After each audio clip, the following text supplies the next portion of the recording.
This is the presentation on To Kill a Mockingbird, Jim Crow Laws, and the Murder of Emmett Till.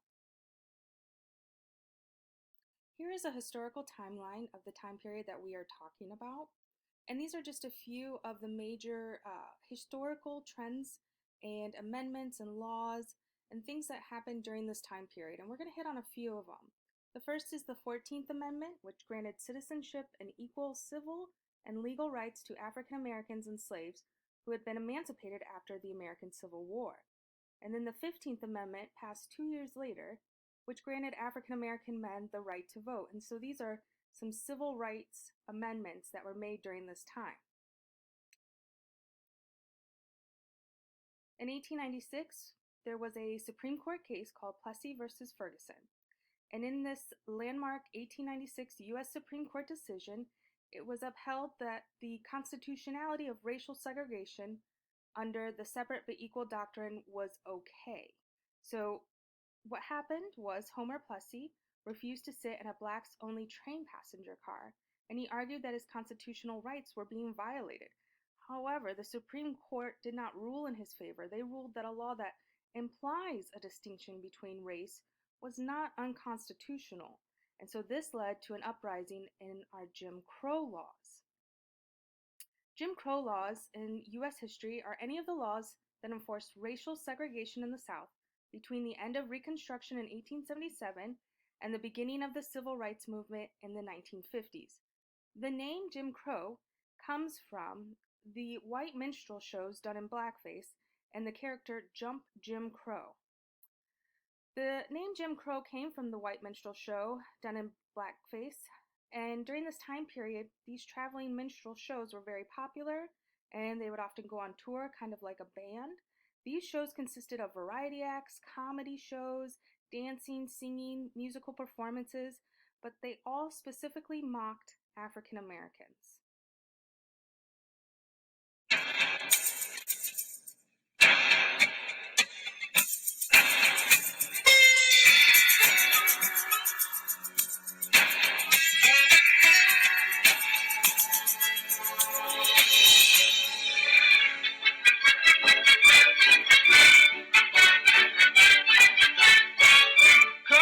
All you gals and boys, I'm just from Tuckahoe.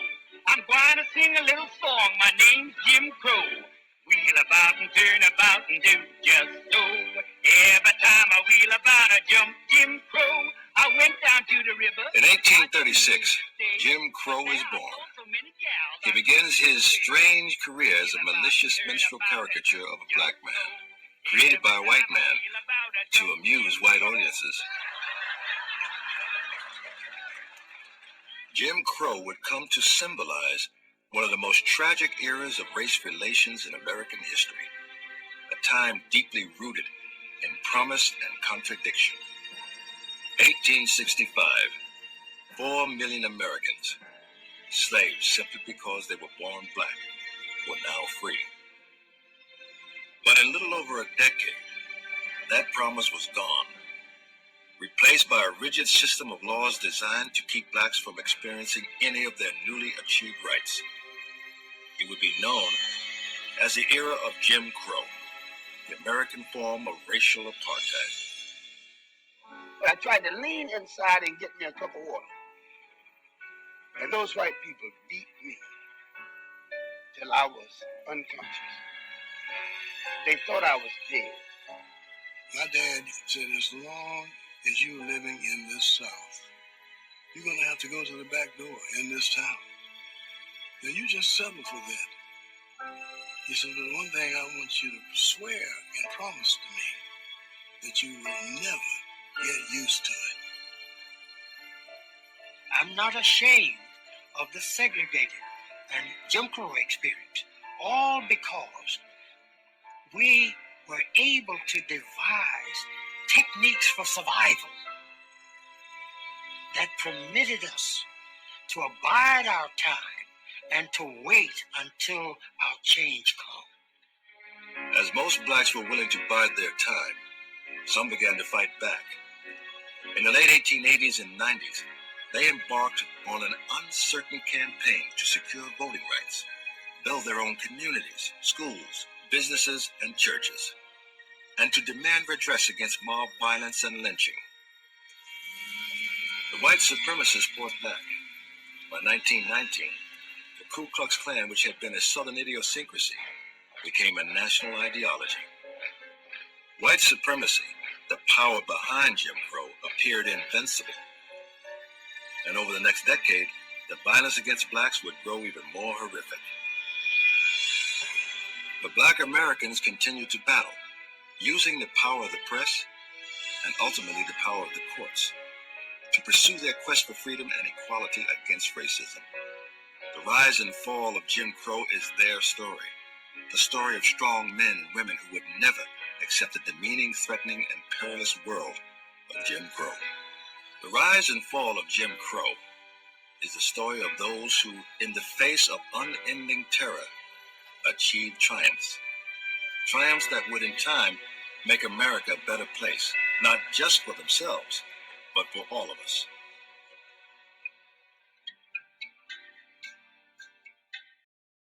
These Jim Crow laws were systematic segregation in southern states that affected every social institution, from public transportation to education, and they were often fueled by racism and violence. These Jim Crow laws, though, were not universal around the United States.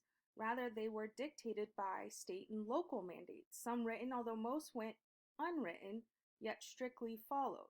For more than a century after the Civil War, a system of laws and practices denied full freedom and citizenship to African Americans, segregating nearly all aspects of public life. For example, the state of Alabama had certain Jim Crow laws. For nurses, no person or corporation shall require any white female nurse to nurse in wards or rooms in hospitals, either public or private, in which Negro men are placed. When it came to toilet facilities for males, every employer of white or Negro males shall provide for such white or Negro males reasonably accessible and separate toilet facilities. And as you can see from this, there are many different examples when it comes to transportation, such as buses and railroads, and when it comes to entertainment, such as restaurants, pool and billiard rooms, theaters, anything like that. There were these Jim Crow laws, and they were just specific to the state of Alabama. Here is an example for the sign that says, such as colored waiting room constantly reminded travelers of the enforced racial order. Here's an example of another state, Mississippi. Education. Separate schools shall be maintained for the children of the white and colored races. Intermarriage, the marriage of a white person with a Negro or mulatto or person who shall have 1/8 or more of Negro blood, shall be unlawful and void. And speaking of hospitals from our previous example, here's another one. There shall be maintained by the governing authorities of every hospital maintained by the state for treatment of white and colored patients separate entrances for white and colored patients and visitors, and such entrances shall be used by the race only for which they are prepared. And then we also are looking at prisons. The warden shall see that the white convicts shall have separate apartments for both eating and sleeping from the Negro convicts. And so you can see that each state, and then even within each state, each town, each city, each county had their own Jim Crow laws. Here's another visual example. As you can see, there are two different drinking fountains. And then it says, for the meals at all hours outside this restaurant, all white help, just to specify the segregation. Now we're going to go and transition into the Great Migration. The Great Migration took place between 1916 and 1970. About 6 million African Americans migrated from the South to prepare for a better life. And so this is a movement of about 6 million African Americans from the rural South to the cities of the North, Midwest, and West. And so there was a huge population that migrated north to kind of escape and find better opportunities from these Jim Crow laws and from this segregation. So why did they go? Well, a great number of the African Americans that migrated to the North did so to escape the white supremacy that existed in the South. They had few ways to make a living for themselves, and there were many factory jobs available in the South that they wanted, but were unable to get. So they went to the North for these jobs. A part of this is due to World War I beginning, which impacted the economy greatly. And so there was a lot of different avenues and of job opportunities for them in the North. And so they were migrating in great numbers. Where did they go? Well, majority of the migrants moved to cities such as Chicago, Illinois, our very own Detroit, Michigan, Pittsburgh, Pennsylvania, and New York. Others went to Los Angeles, San Francisco, California, Portland, Oregon, and Seattle, Washington. And so you can also see that it wasn't just north, but also towards the west. And then the first large movement of blacks occurred during World War I, when 454,000 black Southerners moved north. And then in the 1920s, another 800,000 blacks left the South, followed by 398,000 blacks in the 1930s. So then between 1940 and 1960, over 3 million African Americans left the South for northern and western cities. And so you can see from the next slide the different migrations on the maps. And so there were two major migrations that you can see on these maps. During the first Great Migration, the amount of African Americans in the South decreased and increased in the Midwest. But during the second Great Migration, the amount of African Americans decreased in the South and increased in the Midwest, West, and East Coast. And so you can kind of see the differences between the first Great Migration and the second Great Migration and the population that's increasing in those different areas.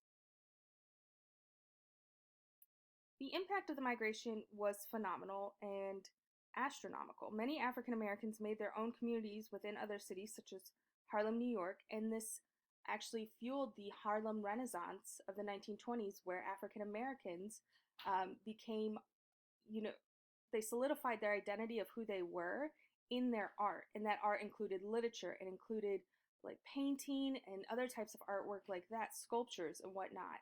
And this really started after that Great Migration. And so you see a lot of literature of this time period talking about the identity of the African American. And so the most prominent example was Harlem in New York, because it was formerly an all-white neighborhood that by the 1920s housed about 200,000 African Americans. And so you really see the difference in the dynamic of a changing America during this time period. Here we can see an example of a visual representation in a picture of this Great Migration. In the picture is an African American family leaving for Florida for the North during the Great Depression. Here's another example of African Americans waiting for a northbound train in Jacksonville, Florida in 1921. Now we're going to transition into our next portion, discussing the trial of Emmett Till. Who was Emmett Till? Emmett Till was a 14-year-old boy growing up in the American South during times of segregation and severe racism. Emmett's father died when he was only 4, and his mother, Mamie Till, raised him. When Emmett was young, he had polio, causing him to grow up with a stutter. A few words to describe Emmett and his personality are humorous, lively, a leader, and outgoing. He was all of these things until he was brutally murdered at the age of 14. Here is his story. In August 1955, in Money, Mississippi, Emmett Till was in a grocery store where he proceeded to whistle at a young white woman. Emmett Till unknowingly broke the unwritten laws of the Jim Crow South, although he was unaware he committed a crime. That is, until 3 days later, when he was drug out of his bed in the middle of the night by 2 white men who brutally beat him and proceeded to shoot him in the head, killing him. To best describe the trial of the murderers of Emmett Till, here is a quote from PBS that states, "The murder and the trial horrified the nation and the world." This being said, the 2 men who murdered Emmett Till were arrested and charged with murder, but shortly after, they were acquitted by an all-male, all-white jury. After they were acquitted, they sold their stories to journalists and included a detailed account of how they beat and murdered Emmett Till. The trial of Emmett Till was not seen as serious because Emmett Till was an African American. The jury consisted of all men that were all white. Emmett Till broke the unwritten laws of the Jim Crow South. Because Emmett Till was African American, he experienced extreme racism, as did many other African Americans during this time. The murder of Emmett Till sparked controversy about racism in the South and was the starting point in various significant movements in history. Now we're going to transition into our novel, To Kill a Mockingbird. To Kill a Mockingbird is a novel of strong contemporary national significance. As such, it deserves serious consideration. But first of all, it is a story so admirably done that it must be called both honorable and engrossing. And this is an original review of this novel during the time period in which it was written in 1960. There are many different similarities and differences in To Kill a Mockingbird as to the case of Emmett Till. In To Kill a Mockingbird, this is a case regarding an African-American man by the name of Tom Robinson, who grew up in Macomb, Mississippi, a small town that had a lot of racism. Mayella Ewell came from a poor, uneducated family where her father was known as the town drunk, and she, as well as her father, accused Tom Robinson of sexually assaulting Mayella Ewell. Atticus Finch is a well-respected lawyer who decided he needed to take this case to prove to his kids and the town that the racism present in Macomb was unnecessary. Emmett Till was a 14-year-old boy in Mississippi. Again, he was not aware of the Jim Crow laws that were unwritten due to racism. One day, out in public, he whistled at a white woman. No witnesses were present, but a cashier at the store had happened to see it, and she said that Emmett made sexual advances towards her. Her husband, the woman that Emmett Till was accused of whistling at, her husband was enraged, and so it was he and his son that had come to take Emmett Till in the night. Tom Robinson was able to present evidence as to why he was innocent, whereas in Emmett Till's trial, it took place after he was brutally murdered. Tom was accused of having passed through a young woman's house who was white and making sexual advances at her. Emmett Till was also accused of making sexual advances essentially to a young white woman and breaking a law he was unaware he had broke. Emmett's murder and the harshness of the Jim Crow laws helped spark the civil rights movement. And in both trials, people were quick to decide the outcome based on prejudices. And this harsh presence of racism was prevalent in both towns. Both men proved to be innocent and were victims of false accusations due to race. And again, as we go on to this next slide, we will talk about that. Both of these cases were rooted in the problem of racism. Both men had been proven innocent. It was later revealed by the woman that Emmett had made advances to that he had actually done nothing wrong towards her. He didn't do anything to her, and he did not deserve to be murdered. And so in both of these trials, and again, we say trials, Emmett didn't have a trial, but in both of these cases, there was false accusations that were rooted in racism. And so we see that there are a lot of similarities, and that both juries were all white men. But in To Kill a Mockingbird, Tom Robinson is viewed as the Mockingbird, as the innocent one, and later on, he subsequently dies in the novel. And so very similar to in To Kill a Mockingbird and the murder of Emmett Till, both of these innocent men later end up dying because of the prejudice and the racism that was prevalent in this time period and in this town. And while the murder of Emmett Till sparked a civil rights movement, this book, To Kill a Mockingbird, which is a classic, it still stands the test of time. It also sparked within the community a new perspective of this racism that was prevalent in the South. And even as we talk about this book still today, we talk about these different themes that run within this book of racism and prejudice. And this is a really great learning tool for students to look at the past and to then examine the future and what they want for that. And so we hope you enjoyed this presentation of To Kill a Mockingbird and that you can benefit in using this presentation in your subsequent classes. Thank you.